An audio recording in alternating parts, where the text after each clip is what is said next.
మీరు ఎప్పుడైనా అంతగా తప్పు చేసి ఇకపై ఎప్పుడైనా పరిస్థితులు సరిదిద్దుకోవచ్చా అని అనుమానంగా అనిపించుకున్నారా?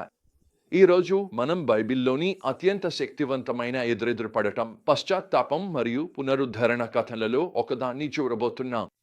మరియు ఇది మీ జీవితాన్ని మార్చగల సత్యాన్ని మనం కనుగొనబోతున్నాం.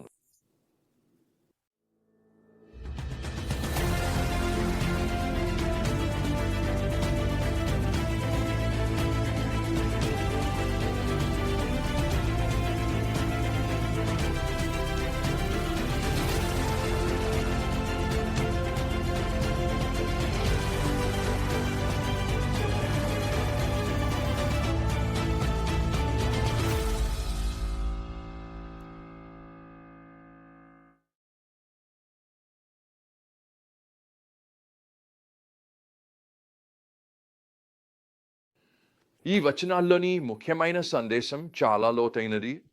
దేవుని పరిశుద్ధత మరియు ఆయన కోప పరస్పర విరుద్ధాలు కావు. అవి కలిసి మనకు నిజమైన పునరుద్ధరణను తీసుకువస్తాయి. ఇవటిలో ఒకటి లేకుండా మరొకటి ఉండలేవు. అందుకే దావీదు జీవితంలోని ఈ నాటకీయ క్షణంలోకి మనం లోతుగా ప్రవేశిద్దాం. ప్రవక్త నాతాన్ ఒక ధనవంతుడు ఒక పేదవాడి ప్రియమైన గొర్రెపిల్లను దొంగిలించిన కథతో దావీదుని వద్దకు వస్తాడు. తన స్వంత పాపాన్ని గ్రహించని దావీదు ఈ అన్యాయంపై కోపంతో మండిపోతాడు. అప్పుడు ఆ మేఘగర్జన లాంటిది జరుగుతుంది. ఆ మనిషి నీవే. నాతాన్ మాటలు దావీదు హృదయాన్ని నేరుగా తాకి బత్షెబతో చేసిన పాపాన్ని మరియు ఊరియా హత్యను బహిర్గతం చేస్తాయి.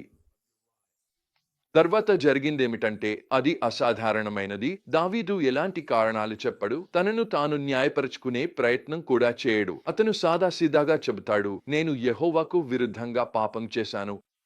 ఈ ఒప్పుకోలు చరిత్రలో అత్యంత అందంగా రాసిన పశ్చాత్తాప గీతాలలో రెండైన కీర్తనలు 51 మరియు 32కి దారితీస్తుంది. కీర్తన 51లో దావీదు తన పాపం లోతుతో పోరాడుతున్నట్లు మనం చూస్తాము.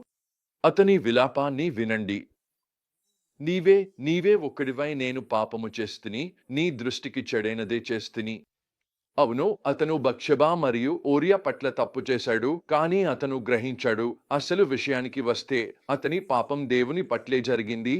తన సమస్య మరింత లోతుగా ఉందని అతను గుర్తించాడు. అది కేవలం అతని చర్యలకే పరిమితం కాదు, అది అతని సహజ స్వభావానికే సంబంధించినది. అతను చెబుతాడు, నిజంగా నేను పుట్టినప్పటి నుండే పాపిగా ఉన్నాను, నా తల్లి గర్భం ధరించినప్పటి నుండే పాపంలో ఉన్నాను.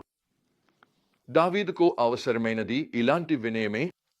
దేవుని పరిశుద్ధతను చూడటం మన హృదయాన్ని వినయంగా మారుస్తుందని, ఆ వినయం మన జీవితాల్లో దేవుని కృప ఎలా పనిచేస్తుందో చూడటానికి ద్వారంగా మారుతుందని అతను నేర్చుకోవాల్సి వచ్చింది. అయ్యో, దేవుని అద్భుతమైన కృప మనిషి అర్థం చేసుకోలేనంత గొప్పది. దానిని పూర్తిగా అర్థం చేసుకోవడం సాధ్యం కాదు. దానిని కేవలం స్వీకరించగలము. ఇక్కడే అసలు అద్భుతం ఏమిటో చూడండి. దేవుని పరిశుద్ధతను ఎదుర్కొన్నప్పుడు దావీదు నిరాశలోకి వెళ్ళిపోలేదు. అదే బదులుగా అది అతన్ని దేవుని కృపవైపు నడిపించింది. అతను వేడుకున్నాడు, ఓ దేవా, నా లోపల శుద్ధమైన హృదయాన్ని సృష్టించు మరియు పునరుద్ధరించు. నాలో స్థిరమైన ఆత్మ ఉంది. అతను అర్థం చేసుకున్నాడు, తనకు అవసరమైనది కేవలం క్షమాపణ మాత్రమే కాదు, కానీ మార్పు కూడా కావాలి. దావీదు పాపానికి ఫలితాలు తీవ్రమైనవే. బత్షెబాకు పుట్టిన శిశువు మరణించాడు, మరియు నాతాను దావీదు ఇంటి నుండి ఖడ్గం ఎప్పటికీ తొలగదని ప్రవచించాడు. అయినప్పటికీ ఈ చీకటి సమయంలో కూడా మనం దేవుని కృప పనిచేస్తున్న దాన్ని చూస్తాము. వారికి శోకకాలం ముగిసిన తర్వాత దావీదు మరియు బత్షెబాకు మరో కుమారుడు పుట్టాడు. ఆ కుమారుడు సొలొమోను. దేవుడు అతన్ని ప్రత్యేకంగా ప్రేమించి యెదిద్యా అని పేరు పెట్టాడు. దీని అర్థం ప్రభువు ప్రేమించినవాడు. తన పునరుద్ధరణ తర్వాత రాసిన కీర్తన 32లో దావీదు ఈ ప్రయాణాన్ని గురించి ఆలోచించాడు. ఇదే అతను చెప్పినది. తన దోషాలు క్షమించబడినవాడు, తన పాపాలు కప్పబడ్డవాడు ధన్యుడు. పాపాన్ని దాచిపెట్టే ప్రయత్నం చేయడం కేవలం బాధను మాత్రమే తెస్తుందని అతను ప్రత్యక్షంగా నేర్చుకున్నాడు. నేను మౌనంగా ఉన్నప్పుడు నా ఎముకలు నిత్యం నా ఆర్తనాదంతో క్షీణించిపోయాయని ఆయన చెప్పారు. అయితే ఈ సత్యాలను మన జీవితాల్లో నేడు ఎలా వర్తింపజేసుకోవచ్చు? ఎవరైనా ఎదుర్కొనే వరకు వేచి ఉండకండి. దేవుని ముందు మీ హృదయాన్ని క్రమం తప్పకుండా పరిశీలించండి. పాపం ఎదురైనప్పుడు వెంటనే మరియు పూర్తిగా నిజాయితీగా స్పందించండి. నిజమైన పశ్చాత్తాపం చర్యలకే కాకుండా హృదయ సంబంధిత విషయాలను పరిష్కరిస్తుందని అర్థం చేసుకోండి. క్షమాపణ పొందినప్పటికీ అన్ని పరిణామాలు తొలగిపోవు అనే విషయాన్ని అంగీకరించండి. దేవుని పరిశుద్ధత మరియు కృప మీ పునరుద్ధరణ కోసం కలిసి పనిచేస్తాయని నమ్మండి. ఈరోజు ముగింపు సందర్భంగా మీ జీవితంలో మీరు పాపం గురించి మౌనంగా ఉన్న ప్రాంతాలను గురించి ఆలోచించమని నేను కోరుతున్నాను. బహుశా మీరు దేవుని పరిశుద్ధతను ఎదుర్కొనడాన్ని భయపడుతున్నారేమో, లేదా ఆయన కృప ఆ స్థాయికి చేరుతుందని మీరు నమ్మకపోవచ్చు. దావీదు కథను గుర్తుంచుకోండి. దావీదును ఎదుర్కొనడానికి నాతానును పంపిన అదే దేవుడు మీ పాపాన్ని వెలుగులోకి తీసుకురావడానికి, మీను దోషిగా తేల్చడానికి కాదు, మీను పునరుద్ధరించడానికి మీను ఎంతగానో ప్రేమిస్తున్నాడు.